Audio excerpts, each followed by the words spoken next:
നമസ്കാരം. ലോക്സഭാ തെരഞ്ഞെടുപ്പിൽ ബി.ജെ.പിയുടെ നേതൃത്വത്തിലുള്ള എൻ.ഡി.എ മുന്നണി 400 സീറ്റുകൾ നേടി അധികാരത്തിൽ എത്തുമെന്ന ആത്മവിശ്വാസം വീണ്ടും പ്രകടിപ്പിച്ച് പ്രധാനമന്ത്രി നരേന്ദ്രമോദി.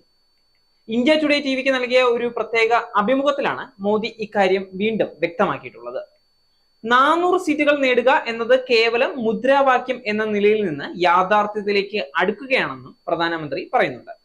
ബീഹാറിലെ പട്നയിൽ സംസാരിച്ച പ്രധാനമന്ത്രി ക്രിയാത്മകമായി വോട്ട് ചെയ്യുന്നതിൽ സ്ത്രീകളെയും യുവാക്കളെയും കന്നി വോട്ടർമാരെയും പ്രശംസിച്ചു.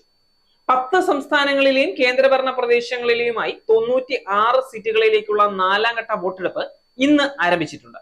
അതിനിടയിലാണ് മോദി ജയം നേടുമെന്ന ആത്മവിശ്വാസം പ്രകടിപ്പിച്ചത്.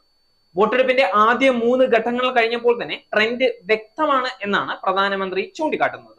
400 നേടുമെന്ന് പറഞ്ഞത് കേവലം മുദ്രാവാക്യം എന്ന നിലയിൽ നിന്ന് യാഥാർത്ഥ്യത്തിലേക്ക് അടുക്കുകയാണെന്നും പ്രധാനമന്ത്രി പറയുന്നുണ്ട്. ഏകദേശം പകുതിയോളം സീറ്റുകളിലെ വോട്ടെടുപ്പ് കഴിഞ്ഞതിന് പിന്നാലെയാണ് പ്രധാനമന്ത്രി ജയപ്രതീക്ഷ ഇപ്പോൾ പങ്കുവയ്ക്കുന്നത്. എൻ.ഡി.എ പോലെ ശക്തമായ ഒരു സർക്കാരിനെ തിരഞ്ഞെടുക്കാൻ ജനങ്ങൾ പ്രതിജ്ഞാബദ്ധരാണെന്നാണ് അദ്ദേഹം പറയുന്നത്. രാജ്യത്തിന്റെ ഭാവി സുരക്ഷിതമാക്കാൻ ഉഷ്ണതരംഗം ഉണ്ടായിട്ട് പോലും വൻതോതിൽ വോട്ടർമാർ സമ്മതിദാന അവകാശം വിനിയോഗിക്കും എന്നുമാണ് പ്രധാനമന്ത്രി നരേന്ദ്രമോദി അഭിമുഖത്തിനിടെ പറയുന്നത്.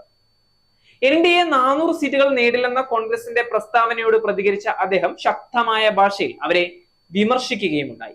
രാഹുൽ ഗാന്ധി അമേഠിയിൽ നിന്ന് മാറി നിൽക്കുന്നത്, അദ്ദേഹം റായ്ബറേലിയിൽ ഇപ്പോൾ മത്സരിക്കുന്നുണ്ട്, സോണിയാഗാന്ധി ലോക്സഭാ തെരഞ്ഞെടുപ്പ് മത്സരത്തിൽ നിന്ന് വിട്ടുനിന്ന് രാജ്യസഭയിലേക്ക് വന്നതും ഒക്കെയാണ് മോദി കോൺഗ്രസിനെ വിമർശിക്കാൻ കൂട്ടുപിടിച്ച കാര്യങ്ങൾ. അവരുടെ ഏറ്റവും വലിയ നേതാവ് രാജ്യസഭയിലേക്ക് മാറി, സോണിയാഗാന്ധി. 2ാം സീറ്റിൽ റായ്ബറേലിയിൽ ജയിച്ചാൽ രാഹുൽ ഗാന്ധി വയനാട്ടിൽ നിന്ന് സ്ഥലം വിടും. അമേഠിയിൽ മത്സരിക്കാൻ അവർക്ക് ധൈര്യമില്ല. ഞാൻ ഇതുവരെ പറഞ്ഞതെല്ലാം യാഥാർത്ഥ്യമാകും എന്നൊക്കെയാണ് പ്രധാനമന്ത്രി ചൂണ്ടിക്കാട്ടുന്നത്. നേരത്തെയും രാഹുലിനെതിരെ വിഷയത്തിൽ മോദി സമാനമായ ആരോപണങ്ങൾ ഉയർത്തിയിട്ടുണ്ടായിരുന്നു. കൂടാതെ കോൺഗ്രസ് നേതാക്കൾക്ക് അവരുടെ കുടുംബത്തെ സേവിക്കാനാണ് താല്പര്യമെന്നും രാജ്യത്തെ അല്ലെന്നും മോദി ശക്തമായി വിമർശിക്കുകയുണ്ടായി. ഇന്ദിരാഗാന്ധിയുടെ കാലത്താണ് രാജ്യം ഏറ്റവും വലിയ പണപ്പെരുപ്പം നേരിട്ടതെന്നും മോദി ആരോപിച്ചു. ഇന്ന് 4ാം ഘട്ട വോട്ടെടുപ്പ് പുരോഗമിക്കുന്നതിനിടെയാണ് മോദിയുടെ ഈ പ്രസ്താവന വന്നിരിക്കുന്നത്. ഇത് ഇപ്പോൾ തന്നെ ഒരു ചർച്ചാ വിഷയവും ആയി മാറിയിരിക്കുകയാണ്.